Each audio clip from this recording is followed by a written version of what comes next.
Well done, man. Well done. Thank Ladies you. and gentlemen, the one and the only Dennis Chambers. Dennis, thank you so much for coming to Dromeo, buddy. Thank you. Thank you for having me here. Yeah, you're more than welcome. I've wanted to have you out for so long, and when we finally got this all organized and sorted, and I was so happy. So it's a real honor to have you sitting in that chair right now. And you guys are in for a treat. We have a really cool lesson lined up for you, talking about tips from a legend such as Dennis. And so you got a lot in store, but before we get into that, if you guys don't know who Dennis Chambers is, I mean, he needs no introduction, really. He's a legend behind the kit. You've been playing for how long? 56 years, I think you were saying? 56 years, yeah. Yeah. And you've played with artists like Santana. You were the house drummer for Sugar Hill Company. Yep. Also, John Scofield, Mike Stern, Brecker Brothers, Parliament Funkadelic, and so much more. Another thing that you wanted to mention here is that you did not play on Rapper's Delight. No, I did not. No, I did not. You get a lot of people Every asking time, that. yeah, every time somebody asks me that, and every time I tell them no, I didn't do it, they push me into saying, yeah, I did. Well, they didn't push me into saying I did, but they just refused to believe I didn't play on that. No kidding. Yeah. All right. Well, there you go. He did not play on Rapper's Delight. Huge. And thanks. I want to correct this. Okay. I've been playing for 55 years. 55. Yeah. All right, there you go. And huge thanks to the sponsors for helping. Pearl, I mean, this kit is unbelievable. So thanks so much for providing that. Zildjian with the cymbals and that organic ride there. I think it's Pat Petrillo's ride. Sounds amazing. Evans with all the heads, and Zildjian also with the sticks and everything. So thank you so much. And yeah, do you have anything to add? The only thing I can add is just that I'm involved right now with Stick Twirl, a company called Stick Twirl. And it's this little device here. That's right. Now, I don't twirl sticks. I don't use this to twirl sticks because I'm not a stick twirler.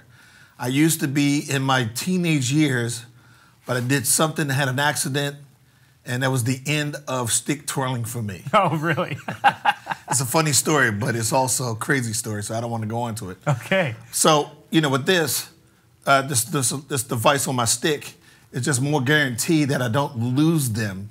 Sometimes when you play it, when you're going around the drum kit and you're moving around so fast, especially when you're not playing your own kit, the sticks get caught up under the rims or up under the cymbals or whatever have you. And, you know, when you're doing a live performance, you don't have time to sit there and try to grab something real, you know, grab a stick real quick. Mm-hmm. You know, especially when you're playing with somebody like John McLaughlin or somebody like that, where the music is like flying and it's high energy and most of it, not all of it. Yeah. So, you know, this is my guarantee to just hold on to the stick a lot more better. Very cool. Stick Twirl. Check it out, guys. And for those watching on YouTube and Facebook and everything, welcome. Check out Dromeo.com. We are live like this quite often, and we're going to be filming a bunch of exclusive content with Dennis for the members area. And there's just head on over to Dromeo.com and check it out, please. And if you guys want to follow Dennis online, just go to his website, DennisChambers.com. You can see what he's up to, and you're always on the road. You're always touring. You're always doing clinics and stuff. You're a pretty busy guy, hey? Yeah, sorry for that. No, that's a good thing. That's what you want to be as a drummer. Yeah. So today's lesson topic, it's called Legendary Tips for Modern Drummers. And when we were discussing back and forth what you wanted to teach, you had so many great ideas that I just wanted to try and encapsulate as many as we could in there, because you've seen the cycle of drumming come and go. You've seen the new things that are hip. But you told me on the phone that drumming has never changed. It's always been the same. And a couple drummers out there, a couple, I guess you could say, segments of drummers, they have different focuses, they have different priorities and stuff. So that, along with some tips on practice habits, along with just getting your groove sounding better, some technique tips, some speed tips, there's just a ton that you're gonna hear about in this lesson. So please stick around. And with that all being said, I'm gonna pass it over to you, Dennis. Yeah, I mean, you know, I've always said, I mean, in my career, and anybody that played as long or maybe longer than myself, you know, we all came to the conclusion that there's nothing new about playing this instrument or any instrument. Except for a few guys like you have, like Larry Graham, who invented, you know, like the thumb thing, you know, which revolutionized the whole idea or, you know, sound of playing bass. Yeah. You know, then you got Jaco, you know, people like that. But as far as drumming is concerned, there's nothing new to it. The only thing that's new to it is how you present it, how you represent what you feel. Mm-hmm. And that's what makes it new, you know. And you know what makes a drummer's drummer is the fact that he uses, how he uses his imagination based upon how he feel about playing certain things. Mm-hmm. Other words, it's not like, it's not by, you don't play by what you see and hear other people do. Mm-hmm.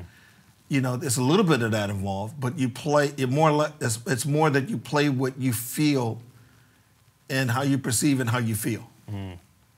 That's new. Gotcha. Because you can sit down with like 7 drummers and you play something and you say to them like, well, play something similar to what you just played. And 7, 8 drummers going to come up with like 7, 8 different things. Mm-hmm. If they're playing from them, from their hearts, or playing from their souls. So what are some of the mistakes then that the drummers make? I know, like you said, you were saying when we were chatting, drumming is like not a sport. You have a big thing about how a lot of drummers are considering it as a sport. Why don't you talk a little bit about that? Yeah, I mean, nowadays when you go hear somebody play, the drummer is back there. He's playing a lot of crazy things, and every time there's a hole, he fills it up. Mm-hmm. You become very selfish when that happens, and it's not musical anymore. Drumming should never be about like playing a song and approaching it, as you would play a drum solo. Mm-hmm. And I've also heard young guys, when you talk to them, everybody want to be the fastest drummer in the world. They want to know how did you get that fast? Yeah. Well, that's not important. What's important is like, you have to learn how to crawl before you learn how to run. And if you learn how to crawl before you learn how to run, what happens is, and you approach that the same concept as playing music, what happens is you have a better understanding how to play grooves and how to play pockets. And there's different variations on how to do those type of things. Mm-hmm. But if you start off playing everything fast, and you tell somebody that, like who's like a very fast player and all they do is play everything fast, and you tell them to play a groove, and you say like, look, I'm going to put a gun to your mother's head. Yeah. I want you to play me a killing groove right now. And he'll be the one standing there talking about, I love you, Mom. Yeah. I love you. I'll see you in the next life. Because it ain't going to happen. Show us a killer groove. Show us in the pocket playing.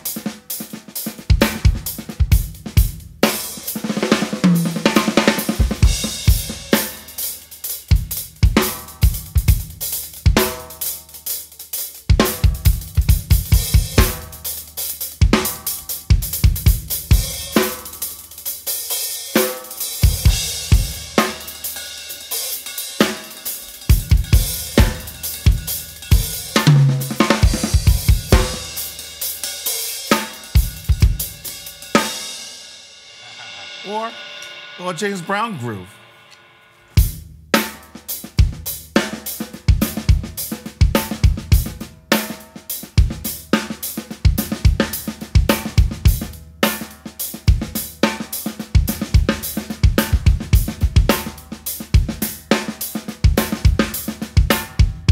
Now I like to do that if and when I'm practicing. I like to start off with something like that because the interesting thing is, like, that's a nice tempo to play it in, but when you speed it up a little bit, something happens. Okay. And it becomes a little bit more interesting. Okay.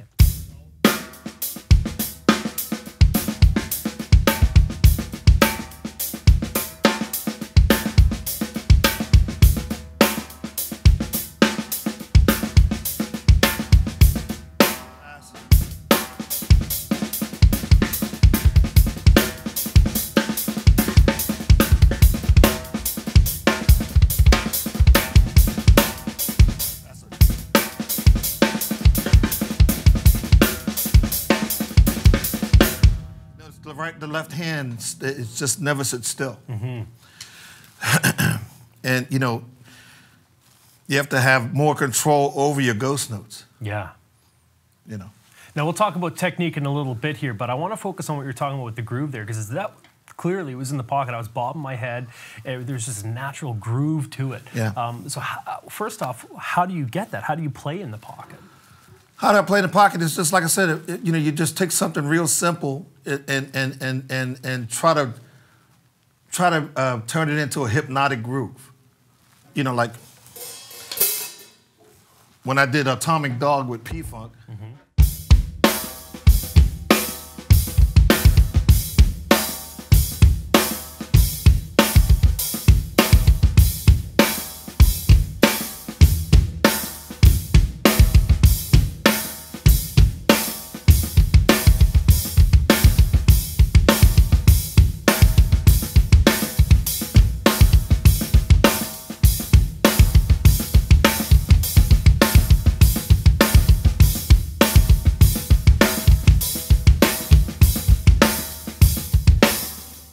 Thing is how to, you know, lay back, you know, with the left hand.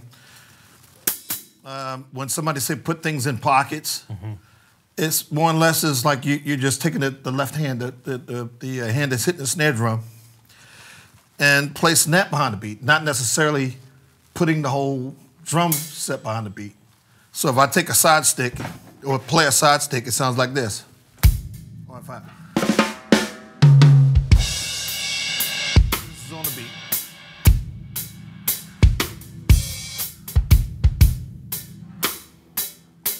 Now I'm going to play off the beat, or behind the beat.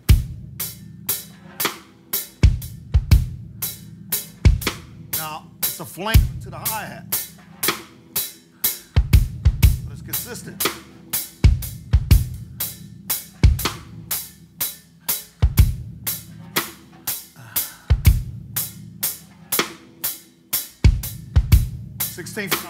On one hi-hat.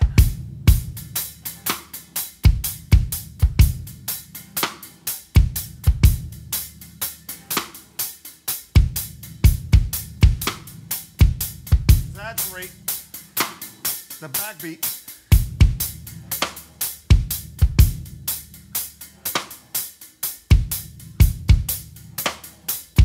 Now you probably get fired if you do that, though. But, Yeah, too much. But yeah. So that's the idea. Just in case I couldn't hear while you were playing, first you played with the click or the rim shot or the cross stick, sorry, on the beat, and you played it behind it. Yeah. You can feel that. You can feel that. You know. So when you're talking about that other groove you were talking with you were playing both feet on the pedals there. You were saying take something simple and repeat it. Yeah. Can you elaborate on that a little bit? Well, you know, you take a groove like I said, that was the groove that I played on Atomic Dog, basically. And the whole idea when I first started doing it is having a flam to the bass drum every time the bass drum hits a beat.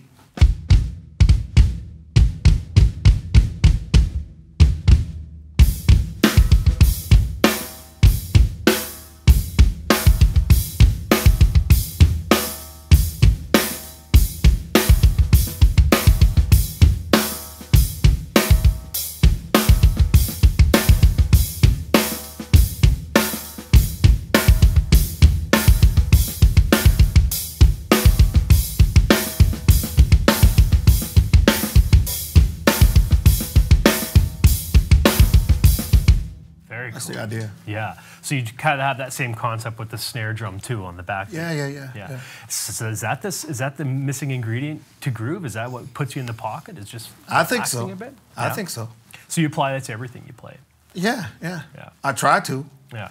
I try to be as musical as possible. I mean, even when I'm taking drum solos, just always thinking about music. You know, the concept is just try to be just thinking of music, how to be musical as possible. When I'm doing a drum solo, how to start a drum solo, where I'm going with that drum solo, and how I'm going to finish that drum solo musically. So the same thing with music. Are you singing it in your head then, or are you thinking about what you're doing? I just feel it. Just feel it, hey? Yeah. as drummers, I think we all want to get to that level of just feeling it. Do you know like when that started happening in your drumming life? Like when you're able to just feel it and play? Yeah. See, it all started with, you know, like my father went out and brought me this machine called the Trianone. Mm-hmm. I sent him to get a metronome. Mm-hmm. He brings back a Trianone. Okay. Trianone is like a big black box, probably face of it's probably like that, about that wide, and had 4 slide bars. So it went from 1 to 21. So you take the 4th bar, which you go from 4 to all the way up to 21, the 3rd bar from 3 to 20, and you know, vice versa, you know. Mm-hmm. But you never move the, you know, if you're gonna move the 1, make sure you move it make sure it stay on 1 or stay on 4. Okay. Or 8. Yeah. With that idea, it's like it teaches you how to hear polyrhythms and things like that. But my first thing was just try to, you know, like develop some kind of decent time. So naturally, you know, when he brought this thing, when he brought it home and I plugged it in, it sounded like somebody stuck a tennis shoe in a dryer. Mm. And I unplugged it, wrapped it up, stuck it in a closet for a lot of years. Rediscovered it when I was like 14 or 15. Pulled it up, plugged it in, and then as soon as I plugged it in, I heard Elvin Jones, you know. But in between that time, I got a metronome from somebody, because at that time there were no drum machines or any kind of like click devices and stuff like that. And I would sit there and try to work things out quietly with a metronome. But nowadays you have like, you know, kind of, you can buy drum machines on phone, you know, for a phone app now. Yeah. So I would take something like this, like I did earlier, starting this out, and if I change the patterns, it sounds like this. So something like this I will play real simple too, because now I'm using this or anything like this as a percussion track. Okay. Well, I'm treating it like a percussion, so like another instrument. So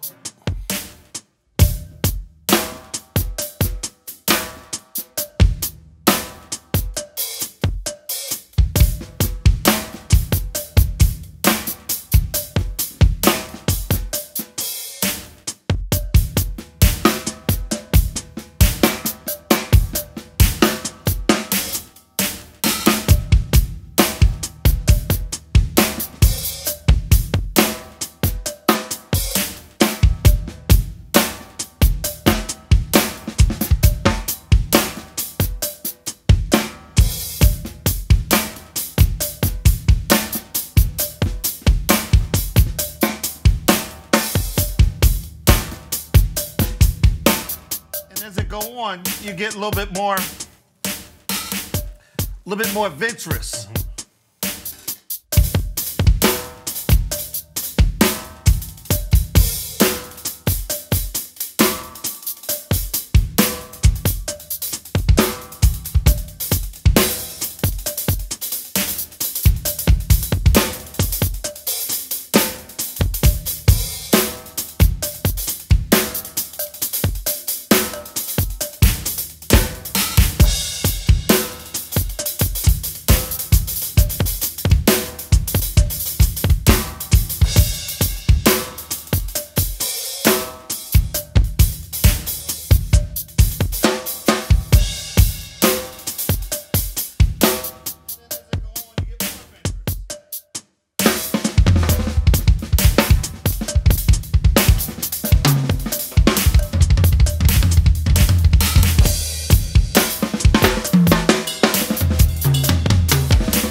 Very cool.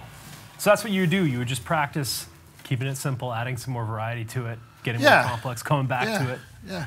So beyond, But not to lose this. yeah, always have that in you. Yeah. So beyond laying back on the backbeat and practice stuff like this, what is a tip that you can give the viewers to work on their groove and their pocket? Well, first of all, you have to listen to guys who do these kind of things. I would suggest listening to Clyde Stubblefield, Yeah. Zigaboo Mondelez for the meters, Melvin Parker when he played with James Brown, Yeah. David Gabaldi, you know. It's a lot of drummers out there, but there were a lot of drummers that came before us. You know, do some research, do some homework. Yeah. Yeah. You know, that's really important because when you do your research, then you discover like there's nothing new about none of this stuff. When you hear a younger guy play, he's not going to fool you. Yeah. You can hear exactly where it came from. Totally. Yeah. Let's talk a little bit about technique. I know you had a lot of great little tips on technique, some stick control tips for beginners out there, maybe how you develop some of your speed. Yeah. Technique. It's very important. You know, I used to practice a lot on, and I always say in clinics, you should learn how to play. Make sure you learn your rudiments. And you don't have to master them, but at least you know them. And then you find out which one are your favorites. Like for me, my favorite is single, double, paradiddle, single paradiddle, and fives. Okay. And flams. What makes those your favorite? Because they feel good to the hand, and I can, pretty much everything that I do relate to the singles and doubles, first of all. And anything I do in triplet form, it relates to the fives. You know, Makes sense. I mean, when you play like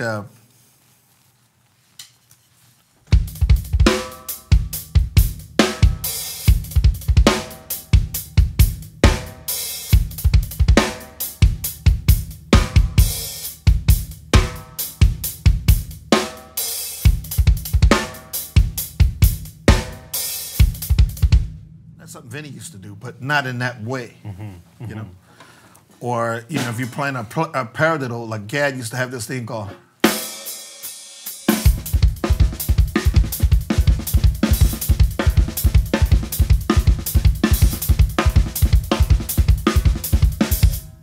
Okay, so you chose a couple of rudiments that you felt were very comfortable for you. For beginners, though, like how did you approach your technique? First, in the beginning, I didn't have no technique. So until I met somebody like Buddy Rich, who's got like tons and tons of technique. Oh, undoubtedly, yeah. And I used to spend a lot of. I was blessed by being able to live in Baltimore, Maryland, and grew up around the time period I grew up in, because a lot of drummers were coming out of New York, or a lot of bands were coming out of New York, and they would travel when they go on tour. They'd go through south, or they go south. So as they were going south, the next stop down from New York would be Wilmington, Delaware, Philly, and all that, and then Baltimore, and then all the major cities, Washington D.C., down to North Carolina, South Carolina, and all that. Yeah. So everybody passed through. So I got a chance to see everybody. Yeah. Yeah. Got a chance to see everybody. I saw Mahavishnu Vishnu twice. Well, I saw him twice with Billy Cobham. No kidding. And I saw him once with Nodder. Awesome. I saw Tony Williams with Miles Davis. No kidding. I was a kid, man. Yeah. In fact, I was playing in a nightclub called the Peyton Place when I was like 6 years old. Yeah. And they just happened to be playing there because they knew the owner, Mr. Baker. Henry Baker is his name. He was a jazz saxophonist, first of all, and everybody knew him, And they would come through. And I remember Baker, Shorty, he called me Shorty. Shorty, you talk like that. Shorty, you're pretty good and all, but you want to really know something about some drumming, you need to come back next week. And in fact, I'm going to make sure, but you got to let me know if it's okay. But I'm going to make sure you're cool when to come in, because I wasn't supposed to be in a club. I was underage. Yeah, right. And there was a lot of payola. And back then, it was the cops were patrolling the neighborhood by horseback. So he paid off the cops and they would stay away from the club for like some hours. So you got to go in? Yeah. No kidding. Yeah. I mean, and play. Yeah, you know? yeah. But that night, I came back and I saw something that just blew me the freaking away. I didn't understand it, but I knew it was something unbelievable, and I could not keep my eyes off of Tony. I mean, because he sounded like the cops were outside waiting for him, or he sounded like it was going to be the last time he ever played drums in his life. No doubt, hey. And at that time, you know, I saw Buddy Rich play, you know, but that's a different way of playing, you know. And I remember the drum kit. It was a white satin Gretsch drum kit. And Tony was just sitting there, you know, it looked like he was reading a newspaper. But, you know, his right hand, you know, like, you know, just playing, like, killing dotted eighth notes on the right hand. Yeah. His hi-hat had a different zip code. Yeah. You know, it was just, you know, 4 beats to the bar, you know. Yeah. And then, you know, the left hand was just doing something totally different. And I'm sitting there watching all of this, and his bass drum was just feathering, you know, eighths every now and then, and also accenting, you know, things, whatever he was pulling off at the time. And, you know, I was one of those kind of guys, you know. One thing I learned is, you know, by doing all this stuff, or watching all this stuff, I put myself in the frame of mind, I'm going to do this or it's going to kill me. But later I learned that I shouldn't and didn't want to emulate them. In fact, it was blasphemous to emulate somebody back then. And that's why you had, or you have, if you look at the 60s, 70s, and the early 80s, music was in a different state. Yeah. And nobody sounded alike, you know. And you had tons of groups, and none of them sounded alike. Let's take Motown for an example. Motown, and forgive me if I forget anybody, but Motown had the Temptations, the Supremes, Marvelettes, Smokey Robinson and the Miracles, the Jacksons, Stevie Wonder. Did I say Marvin Gaye? Not yet. Marvin Gaye, Four Tops, and various others, right? So Earth, they had Rare Earth too. And they had all these people, and they had Rick James, but Rick James didn't come until later. But they had all these people, and none of those people sounded alike. Yeah. But one band played on all that recording, basically. They all sounded different. All sounded different. So did you learn technique from watching Tony Williams at that one night, or you also mentioned that you had a chance to chat with Buddy Rich as well. What did you learn regarding technique from them? Oh, yeah. I'm sorry about that. Stories are great, man. But yeah, I mean, you know, like talking to Buddy, you know, he kind of broke it down. And then he said, you know, if you want to learn speed and power and technique, you should practice on a pillow. Now, I hear people say that, you know, that pillows are not a good thing to practice on. But how do you explain Buddy Rich? How do you explain Billy Cobham? How do you explain me? How do you explain marching drummers? Yeah. And I think that the guys who are saying it's a bad idea to practice on pillows, maybe they have the wrong conception of how to practice with a pillow. Because there's a way that you're supposed to practice with a pillow. And when you practice on the pillow, first thing you try to work out your rudiments, and you try to do them very slowly at first, so you can feel the stick beat every time you lift the stick out of the pillow. Yeah. Every time you strike it, you can feel it, right? But the idea is not to burn yourself out with it. Like when you start feeling pain, you try to play through the pain. You put the sticks down and you just relax or stretch, do some stretches.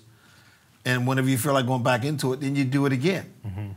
And then once you get finished that, then you get on a drum set and do the same thing there. So therefore you get the feeling of two different, you understand the feeling of two different surfaces. Yeah. I think some of the guys who practice on pillows, they got the wrong ideas. Like you're supposed to, they sit there and practice on pillows and nothing but pillows. Yeah, yeah. No, you still gotta use the drum kit. Yeah. With me practicing on pillows, and doing it that way, for a long period of time, and playing up to the pain and breaking, breaking levels with my muscles, and then going back, after stretching and stuff, and go back and do it again, I found that it was very easier, and the more I do it, the longer I could play. Yeah. When I get back to the drum kit, my hands are moving faster than my limbs can take them. Yeah. Well, you're well known for your speed. I've seen videos of you just blazing around the kit. So that's what you would chalk it off to, is that pillow practice? Yeah. Now your foot too. I know you got a very, very fast foot, and you had a really good tip on this. Elaborate on this. That's something I got from Buddy Rich too. Buddy Rich used to tell me, take the spring off the pedal. And when you do that, you can't bury the beater into the bass drum head anymore, because now your drum head is your spring to bring the beater back. So you take the spring completely off the pedal? Off the pedal, yeah. And the idea is just try to keep it going. Like try to do like quarter notes with it first. Very slowly. And of course, again, do it slow. Don't try to do it fast, because if you're not used to the technique, you'll never get it. Yeah. If you try to do it fast. Yeah. First, do it slow, and gradually build the tempo, up where it's very comfortable, where you can do it for a period of time. Yeah. And then work your way into working your way up into different tempos. Yeah. Try to get it fast. I mean, the Buddy Rich, I witnessed him do this. He was doing 64th notes without a spring on the pedal while he was taking the drum solo, the last drum solo of the night. And I mean, I'm looking at his hands, and his hands are like disappearing. Yeah. But I'm looking at the foot, and it's just going. But see, when he first told me about it, he didn't tell me about the pain I was going to experience by doing this. And he didn't tell me that, you couldn't bury the beater into the footboard. I had to learn that the hard way. And then when I saw him the second time, I was talking to him about, what I had to do. He said, "Oh yeah, I forgot to tell you about that. You gotta, you gotta not bury the beater in the bass drum." But a lot of people didn't know he was a tap dancer as well. Yeah. A very good tap dancer, by the way, I may add. And so his ankle control was just unbelievable, right? I mean, he didn't do any heel and toe thing, but he just had unbelievable ankle control. Yeah. And that was developed just because when you have no spring, the beater's not going to come back. So you're in control. It's almost like dribbling a basketball, but horizontal. Exactly. It's just like dribbling a basketball. Yeah. Dribbling a basketball. Yeah. That's crazy. I see, and I've seen so many tips on bass drum technique and all this stuff, but I've never actually heard that one. So when you were telling me about it, I'm like, we got to talk about that, especially if it originally came from Buddy. That's legendary if you ask me, right? So when you sit down, I know you might not practice regularly anymore, but when you were first starting, what kind of stuff did you practice to develop your technique, besides on the pillow and besides just taking your spring tension, spring off? The most important thing for me is when I practice, it was just practicing grooves. Yeah. Emulating records. That was the most important thing for me, because I believe while I was in my mom's womb, all I heard was music the whole time. I mean, because she was a singer. And there was all this music around all the time. And, and of course, when I was born, I still had music around me. And my mom put a group together in Baltimore.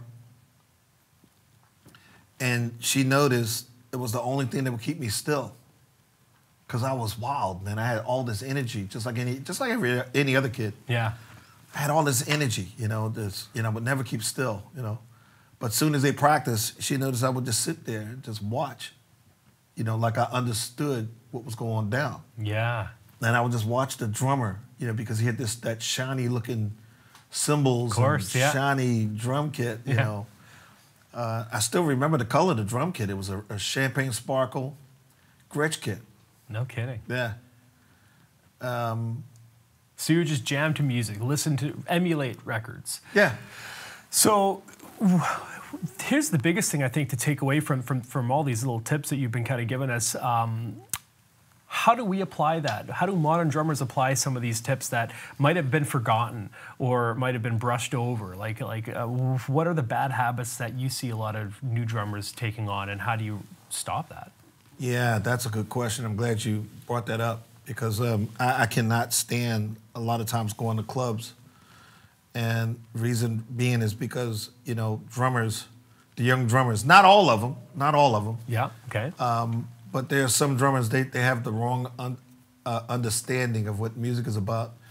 And, it's a lot of those guys, when they get together and try to blow each other away. Yeah. See who's got the most killing chops or try to embarrass the other drummer. Yeah. And then they apply that to music. and they think that's what music is about, And, like a lot of and then they develop this thing of like having an attitude, like, well, I'm blues so-and-so way, I must be, I'm killing, I'm this and I'm that. Yeah. And then they, some of them going home kissing themselves. They think they're so great. Yeah. And then they go home and their phone's not ringing. Yeah. Or they get a gig because somebody heard them. They heard that they're supposed to be this unbelievable player. Sure, yeah. And he sit and play for him. And, he may do the gig for like a couple of days. And then all of a sudden their phone is not ringing. Yeah. And then reality hits. So it's a shift in focus, maybe. Yeah, shift in focus. And I think, again, it has something to do with your listening habits. When you start, shying away or you start listening to music that, or when you listen to drummers, for instance, like nowadays we got YouTube and we got, we got YouTube. Wow, we got YouTube. And YouTube is nothing for somebody to sit and learn,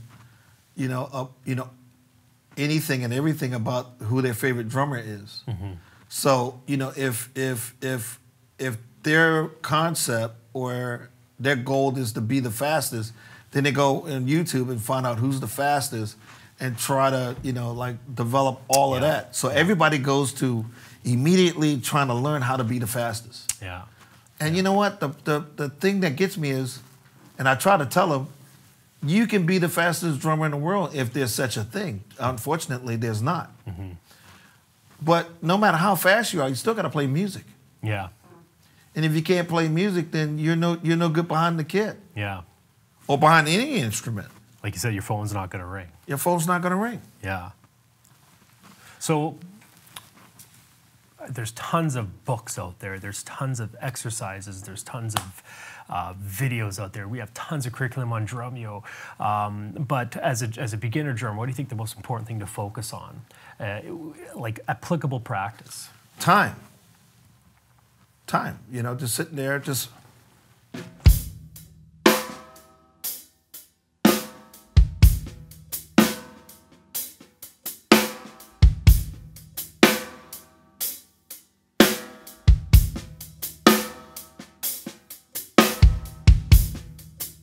with the click.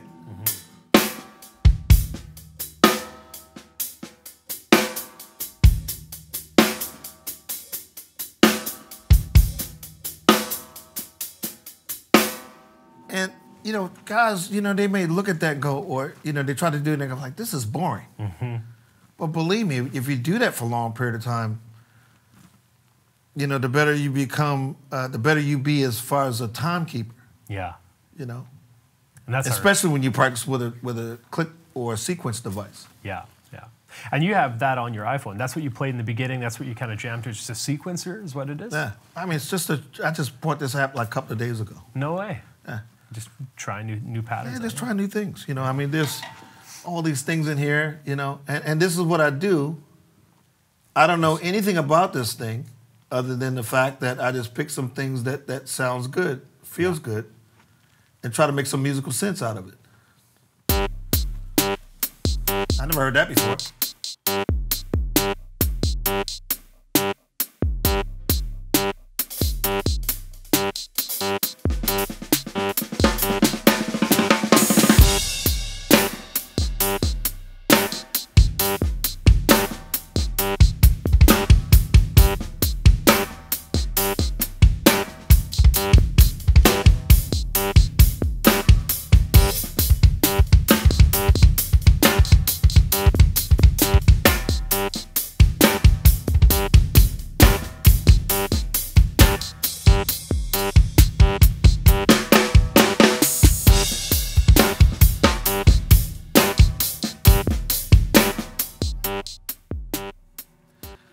the idea. Yeah.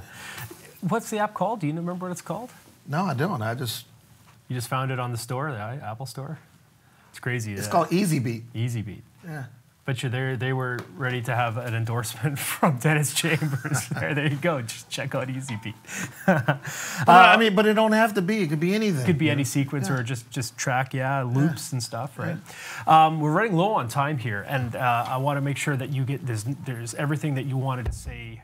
You have a chance to say it here. So is there anything that we missed or any other tips that you want to give these modern drummers or just drummers in general to better their groove, better their time, refocus their practice, and anything like that? No, I mean, you should listen to all styles of music.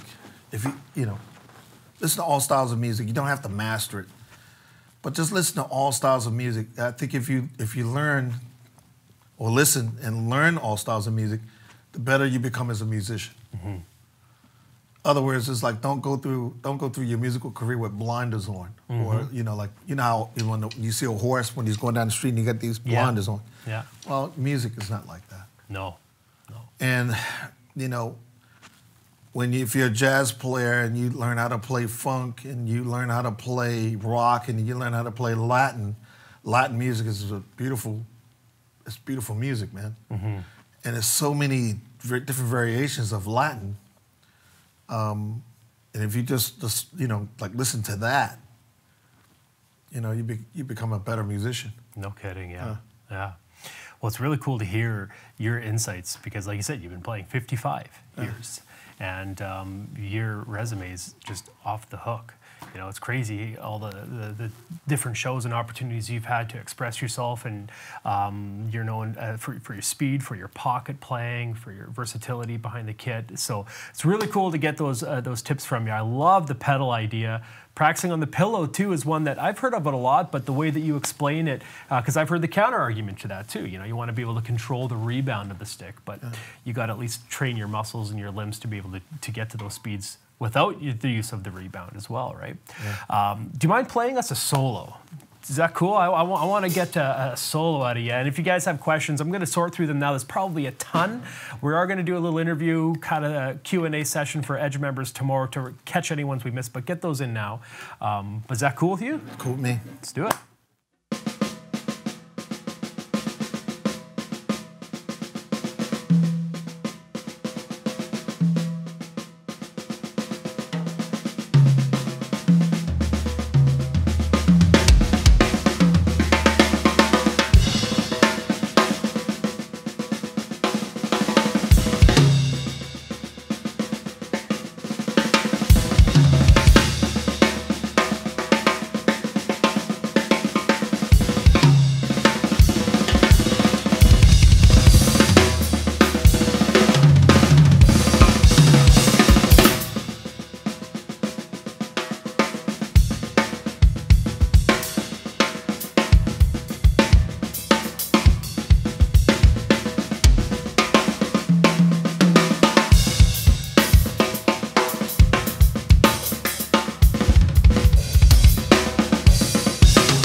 Absolutely amazing.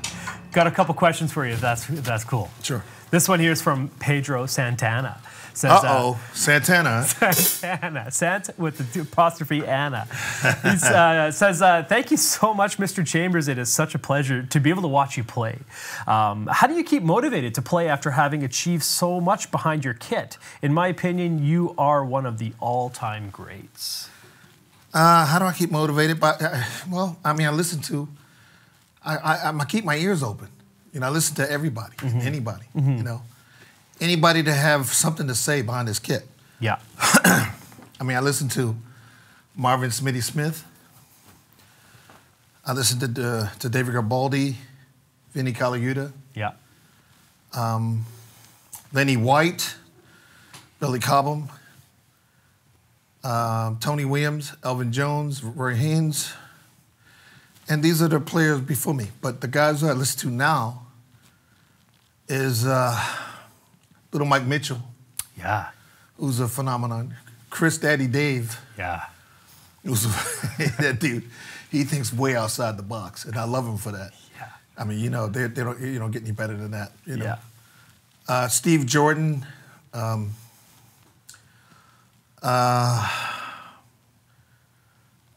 Chris Coleman. Yep. And there's a drummer that played with Kneebody, Nate Woods, who's a pretty sick individual himself. Yeah. And he thinks outside the box. And I love him for that. I mean, there's a lot of great guys. The drummer that I can't think of his name, but he played with a group called Funky Knuckles. Okay. Yeah. And they're phenomenal, man. You know, he's got something to say. So you keep motivated by just keeping up with music and listening to the greats. Yeah. And again, you know, like the guys I named at the end, these are the younger guys who are passing the torch, I feel. Mm-hmm. And Snarky Puppy, all the drummers that come through that. Larnell, Lewis, and Spud. And Spud, yeah. Spud is like phenomenal. Man. He's insane, yeah. And he's a nice guy. Yeah. You know, when I meet these guys, the most important thing that really impresses me is like these are nice individuals. Yeah. Nice human beings. Yeah. That's really important. Big time. Yeah. Yeah. I completely agree with you there. Here's a question from Already Not Yet. It says, hey Dennis, thank you so much for doing a Drumeo lesson. It says, my question is, I know a bit about your friendship/mentorship with Tony Royster Jr. Tony was fast, even as a youngster, but what was it about Tony that you saw in him that you knew you'd become a mentor to him? What kind of specific things did you teach Tony to that we can find applicable to all drummers? Thanks again. Well, first of all, I didn't give Tony any lessons at all. Okay. He basically, you know, he did the same thing I did. His father, when I first met him, his father told me, you know, like they used to pop in my video, and that was the only thing that would keep him still. Yeah. And he would sit and watch the video. Later, when I saw him play, I mean, he always could play. I met Tony. I met Ronald Bruner, and I met Thomas Pridgett almost around about the same time. Mm. And I forgot to add Thomas Pridgett. Yeah, he's a heavy hitter. Man, it's funny for me to see people, you know, like that who've grown, you know, because when I first met him, yeah, I guess, you know, he was like 6, 7 years old, I think, and his grandmother, his beautiful grandmom, you know, like would bring him around to all the gigs, and she was a great supporter, you know, of him, and she took him everywhere, you know, and introduced him to all, you know, all the greats, you know, and I remember meeting him. And he had that attitude. He'd be looking at you, you know, with his head cocked sideways, and he'd look at you, just like you do now. He look at you, you know. Yeah. You know. But, you know, when I heard him play, and I was like, man, he's going to be unbelievable, you know, if you ever get his stamina together. Okay. Back then. Yeah. Now, he's got too much stamina. I went to see him play with this group, and I forgot the name of the group, and I keep asking him every time I talk to him, what was the name of the group, and he tells me, and I keep forgetting. But what blew me away was he's playing metal music. And as a metal player, you have to be like really in shape. Oh, for sure, yeah. You know, I mean, the songs were really fast, and, you know, he's just going through it, you know, playing and not missing anything. And I'm sitting there looking at him, man, that there's no way in the world I could do that. Yeah. You know, because first of all, I'm too old to be doing it. Yeah. And, but, I mean, I look at him and it's like, man, you know, I mean, he's just phenomenal. Yeah. And then when you sit and listen to him and you talk to him about certain things, he's learned a lot in a very short amount of time. Mm-hmm. You know, when he went to Berkeley. Mm-hmm. And he gets it. He really gets it. You know, he's got here's a guy who's got a lot of chops. And whatever you ask of him to do, he perform it. Yeah. He got it. He's insane. Yeah. Yeah. We've had him out a few times on drum. I want to get both of you guys here one day and do a dual kit thing again like you did way back in the day. That'd be great. But Tony Royster's another one. You know, I mean, to answer the question about Tony, I didn't teach Tony. When I was around him at the time, I would, show him the right things and the wrong things to do, or explain to him the right things and the wrong things to do. And I would always pump him with music, leave him with something to listen to. Or I would send him some things to listen to. And he got it, And that's why he's working the way he's working, Very cool. You understand, music is not about just when you walk into a situation, like when you walk on a bandstand, it's not about the Dennis Chambers show. It's not about whoever the drummer is. It's not about it's on the marquee or out on the thing there. It says who it says. Yeah. And you have to back that up. Or like when you walk on the bandstand, if you're working with 2 or 3 people, or, in my case, when I worked with Funkadelic, it was 16 people or 17 people sometimes. When you play, you have to play to all of them. And whoever's on that bandstand, you have to listen to them and make it all feel good as one. Because I'm no good than the guy who's playing with me. I'm no better than the band that I'm playing with. Yeah, yeah. So I have to play to them, and we all play to each other. But how we do that, we listen to each other. That's the most important thing. You have to listen to each other. Yeah. And the same thing when you go in the studio. When you walk into the studio, the first thing you learn is, if you're a reader, when they hand you the chart, when they hand you the drum chart, it don't say Steve Gadd, it don't say Vinnie Colaiuta, it don't say Dave Weckl, it don't say whoever the drummer of the year is. Yeah. It don't say that. It just says drums or drummer, meaning that anybody can do this. If anybody that can play this music, pull it off, make it feel good, he's the one that's hired for the gig. No doubt. Yeah. You've done a lot. Sorry, go on. So that means, like when you walk in there, you don't play beyond the chart. Yeah. You've done a lot of recordings. Yeah. You actually, I was talking to you, what do you prefer? And you said you really enjoy the recording studio work that you get. Here's a question along those lines from Lucas. Not even going to try your last name, but it's from Lucas. Says, hey, Dennis and Dave, I would like to get Dennis's advice on getting session recording business. And thanks again to Drumeo for bringing in legends like this for all of us out there. You're welcome. Again, it all goes back to, first of all, it all depends where you live. A lot of recording work is normally done out of LA and New York. Now it's Atlanta or Texas. A lot of stuff's coming out of Atlanta now. So you have to go to where that is if you want to become a session guy. Yeah. And again, music is not the same as it used to be. It's the session world had dried up, so to speak. For instance, like you take somebody like Steve Gadd. Steve Gadd, his daily work habit was like you get up. He had to be in the studio by 9 or 10. And then he would go from session to session, studio to studio. And this goes on for like years. And from there, when he's done at the end of the day, then he go to a club and then he go and play or listen to somebody play. And then he go home and by the time he wound down, it's like 2 or 3 in the morning, sometimes 4 in the morning. Yeah. But he's got to be up at 8 to get to where you got to be at 9 or 10. Recording again. Yeah. It's not like that anymore, hey? No, it's not like that anymore. Yeah. So you still get called for recording. You still fly in and do sessions. Yeah, but not as much as it was. Yeah. Because like I said, that whole New York thing had dried up. I mean, there's still some work to be done there. Yeah. But it's not like it was. Yeah. Everybody was recording. Yeah. And they had studios everywhere. Now the studios are becoming home studios. I know you can even get drummers from around the world to mail you their stuff now. It's crazy. I was doing that a lot. Yeah, no kidding. Well, it's almost 5 o'clock. I told you, time it just flies by, man. I got so many more questions to ask you, and I want to keep talking. The one thing that's really cool about hanging out with you, Dennis, is your stories are unbelievable. And I just love chatting, and we're going to chat more with you on Drumeo Edge tomorrow, talk about more of these questions, but really just hear some more stories from you. So that's going to be a lot of fun. But we do have to wrap up here. So is there anything else you wanted to say, anyone you wanted to thank or anything like that before we wrap up? Yeah, I really want to thank my drum company, Pearl. allowing me to sponsor them. And I also like to thank Zildjian for allowing me to sponsor them. Yeah. Both companies has been a heaven sent.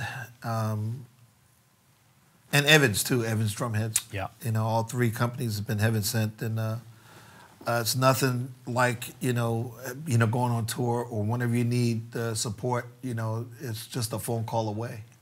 Yeah. And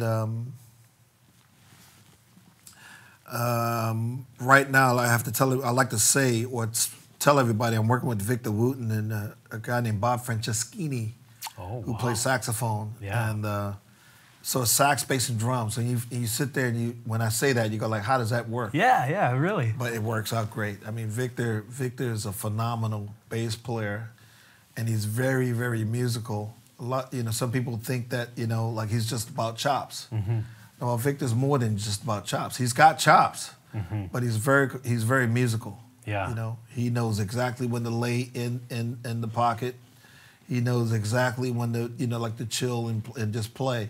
But that's because when he walk on the bandstand, his ears are open too. Yeah. And Bob Franceschini is just a phenomenon saxophone player. Yeah. So you're working on that right now? We're touring. We've been touring for a minute there. The last two, well, actually all the tours has been very successful. What do you call your group? Well, we're still trying. We haven't figured out what to call it. Right now, it's just the Victor Wooten's Trio. Okay. But it's supposed to be a band name. Yeah. And we're still trying to figure that one out. So follow on DennisChambers.com. I'm sure you'll post information on there once you get everything sorted. Yeah. Because if you're watching this on YouTube, it's probably, you guys are going to do an album, I'm imagining? We just finished the record. Ooh, it's going to be so good. Yeah. All right. Well, keep an eye out for that. Thanks, everyone, again for watching. If you guys are watching this on YouTube and all that, come out to Drumeo tomorrow, because in the Edge members, we're going to do an interview with him. We're also going to have a course on the legendary Paradiddle Sweep, also known as the Baltimore Sweep, I guess. Yeah, whatever. Yeah, whatever. It's something. We're going to do something. And again, you were so right with Pearl, Zildjian, and Evans. They came through. In fact, today we were looking for a cymbal, and they actually sent it, or it arrived, what is it, like maybe an hour before the lesson. It was just perfect. So you guys rock. Thank you so much. And Dennis, hey, thank you so much for coming out here. Thank you. It's an honor. And you're always welcome back. And we're going to leave you guys with a play-along or a song or a performance piece from Dennis. Do you want to set this song up for us? Yeah, well, first of all, I'm going to have to kill this input so I can plug it into the computer.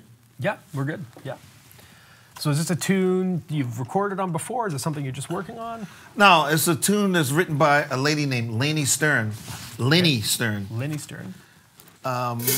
She's for those of you that don't know Lenny, she's Mike Stern's wife.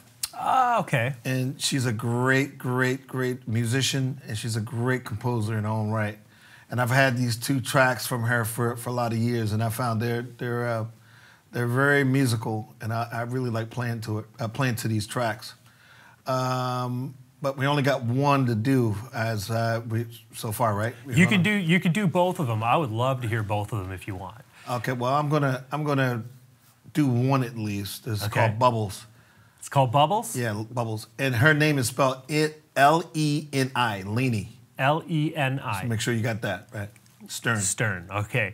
Check us out, and if you are finished the song and you feel inclined to do the second, please do. I'd love to hear it. Okay. And we'll see you guys all later.